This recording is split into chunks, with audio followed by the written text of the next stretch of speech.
Many investors are looking at this thinking, okay, I could buy Ethereum now, as we're speaking, Frank, for $1,600. That would only get me 0.03% of Bitcoin. How do you decide what you should be in?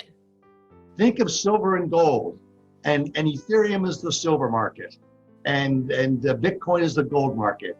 And the volatility of Ethereum is just greater, and it has many more different uses, just like silver does. It's used as a monetary, it's used as jewelry, it's used for solar panels. Ethereum has many more options that it's used for.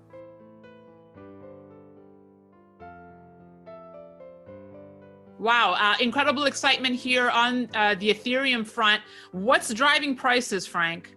Well, there's several factors, 5 big factors, but one is coming up as the CME being listed as the futures. And what we saw last year was that many pension funds and also hedge funds that started buying Bitcoin, they used the futures market. There was a reluctance to go and buy Bitcoin from an exchange in case there was bad coins in there, etc. So they used the futures market. Now they'll be able to buy Ethereum by using the CME. So I say that that's very bullish.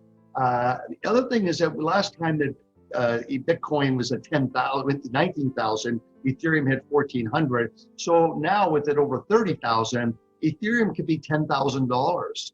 And Ethereum is growing rapidly with this, what's called DeFi, decentralized finance, are using the algorithm, the platform of Ethereum. So the faster the DeFi grows, the more Ethereum is needed. And the other part that's really key there are stable coins. Like JP Morgan came out with a stable coin, and more big financial institutions are coming out with their own crypto stable coin based on the protocol of Ethereum. So this is very, very bullish for Ethereum. Just on the point about the CME launching the futures contract, when we saw that happen in Bitcoin in 2017, it actually put a dent in prices. So why do you think it's bullish for Ethereum? Could it not stop the upward trajectory here? It's a complete different set of circumstances. What took place back then was the futures market was created to actually dampen Bitcoin. And that was the whole purpose of it being fast-tracked. So what we have today is very different because since then, we went through the winter crash of 2018. It bottomed, Bitcoin at 3,000, Ethereum just under 100. And the number of wallets, the number of users continues to grow in both Bitcoin and Ethereum. And we're seeing that institutions are also buying Ethereum and Bitcoin. And we know that some institutions are actually mining their own Bitcoin to get the Bitcoin and their own Ethereum. So to me, this is a very, very different factor that'll probably do the opposite of what happened in 2017. And Frank, in this comparison of Bitcoin versus Ethereum, I think it's important for investors to remember, they're really two different animals here, created for different purposes. Well, they're both used as a financial intermediary. And what's important is that Bitcoin is the proof that you can do financial transactions. As Ray Dalio said, it's a brilliant algorithm, right? And it's being able to be independent. Ethereum is also brilliant, but it's a smart contract so that you can put your car insurance embedded inside of it. You can put many different types of financial contracts within it. So I think it's got much bigger bandwidth for the financial industry.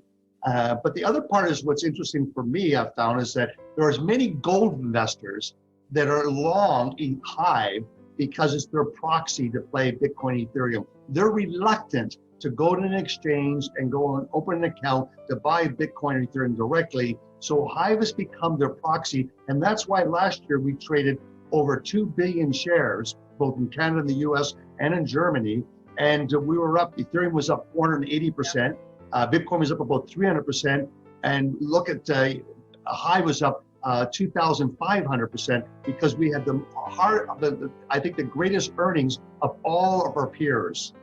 And I think, is that just a psychological thing, Frank? You think that they just don't want to buy Ethereum and Bitcoin directly and they just feel better because it's behind There's so much negative news. There's just so much negative news on it, whereas millennials don't care, whereas my generation do care, but they believe it's something and they want to participate. So Hive is that proxy. I want to get back to this, Ethereum versus Bitcoin debate, because many investors are looking at this thinking, okay, I could buy Ethereum now, as we're speaking, Frank, for $1,600. That would only get me 0.03% of Bitcoin.